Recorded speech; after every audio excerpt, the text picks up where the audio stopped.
I'm a person who's always concerned of sorrows and pains from other people. Some things happened in my past that made me resolve, almost feverishly, that should there be a chance, I would try to somehow ease the pain of those people who are within my zone of influence. In those years when silent tears would fall, and I would question the existence of the one above all. No, I mean to say, the one who called me out of nothing. I just pushed myself to sleep, counting sheep, squaring those numbers in my head, and then cubing them until I end up as a mathematics student. There were no students then yet, no youth groups, no choir members, no legionaries, no co-teachers, no co-employees, no co-administrators. There was just me, and it was hard. I read somewhere that the surest ways to cure your pain are killing yourself or listening to another pain. If you try to soothe the sorrows of another, you tend to forget your own. That was a good plan. Saintly, I should say. In the heat of the battle, however, when sorrows would drown me with my tears and I could not see in the dark, it would be difficult to think of those saintly thoughts. And so I baptized myself Dreamshadow as a sort of escape, invisible to pain and fortified in my philosophical cloisters, defended by archers and pikemen from those who would try to doors of its heart. That way, it protected me of trying hard to be happy. Whenever I'm sad, I would only convince myself that, hey, you're the dream shadow, no one cares for you. You should not complain because you're not supposed to be loved. Years later, I heard Kurt Cobain, a Piscean also, and a successful suicide, singing, I miss the comfort of being sad. When you're sad, you can't be sad anymore. That was the comfort. I once wrote of the anxiety of being happy. Cobain was my brother. I missed meeting him though. But then one grows up, and growing up, I believe that now, passing corridors, seeing those lonely eyes behind those emo hairstyles, I feel that I have a connection with the youths of today, with their angst and pain, identity crisis, and role confusion. Erickson would have clapped. My brother used to call me Peter Pan, the boy who refused to grow up. But there is a critical difference between us. He was bubblier and happier while I was just a melancholic trying to look like a bubbly and happy person. Growing up sometimes makes one forget his or her own youth. Hence, I don't understand the young people when they misbehave in class or smoke because they weren't allowed to play after sugar-free, or find a way inside the gym without tickets, or slap you in the face with her wand because she is Princess Andrea and I am just a slave daddy. These things makes one furious, but it's what happens after that matters. The young people now don't need to be told that they are right. They need only to be heard and understood. Just like what I told my former student in Dominican College, I heard, I understand, but I don't agree.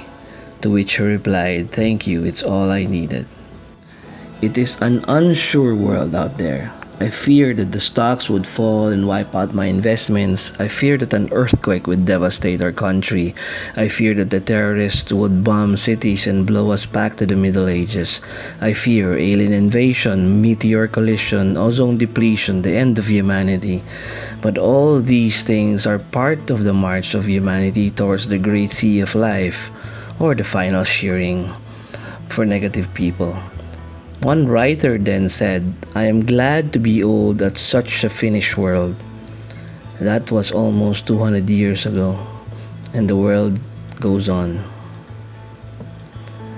And while we worry about our own lives, relationships with our loved ones, financial problems, health problems, security problems, problems of our children, our parents, our teachers, while we worry about them, let me say, cliche though it is still a beautiful world. Let us just remind ourselves that all the things that worry us now will be gone tomorrow or the next day. 50 miles down the road, we will be nurses, writers, broadcasters, managers, accountants, teachers. We will be parents too. And as parents, we will take care of the next generations with their peculiar problems. They will be looking for heroes also, for eagles, for soldiers who came from battles and did not grow weary, who stood up in the face of death and calumny with the strength of a lion. They are the gods, they are the angels sent to the world to inspire those who may have broken their wings. They are the ones who carry the torch onwards and inspire the youth to carry them the same. Light their torches too. Light the world. Light the world. Light the future of the world.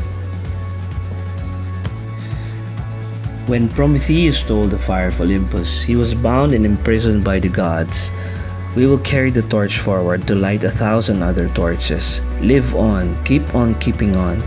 Life goes on and everything is for the best. There was a story I read back when I was just 14. It's from one of those Bible diaries that carry a thought a day, back when I was still wanted to be a priest. It is a fitting ending for this meaningless piece that has no unity and coordination that my students in writing will fail me for. In one of those cold countries in Canada, an old woman named Sally goes to church every day to hear Mass at 6 in the morning. She lived very far and needed to rise up at 4 each morning because she needed an hour to prepare and another hour to walk the distance from her house to the church. Without exception, every day she heard Mass, staying at the front row of the church because she was too deaf to hear. One day, the worst blizzard in that country happened. Snow covered the land and rendered the roads impassable to vehicles. The priest rose a little late that day because he said no one will hear Mass today. When he peeped from the altar curtain, however, he saw old Sally in her usual dress ready to hear Mass. The priest then went on with the Mass with his one audience. After the Mass, the priest called old Sally and asked her, "How did you ever make it through this terrible blizzard?" Sally answered, "I just kept saying to myself, 'One more step for Christ,' and I got here." And she walked away.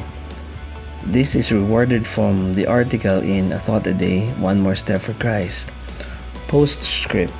We all need to go on. One more step for life, for Buddha, for Krishna, for Allah, for God, for Christ, for your future, for your kids, for whatever inspires you, for whatever makes you wake up in the morning. Don't give up, kids, that these tatters in you may find harmony. Will Durant, History of Philosophy. All the love. Day 1, 100 Meaningful Days.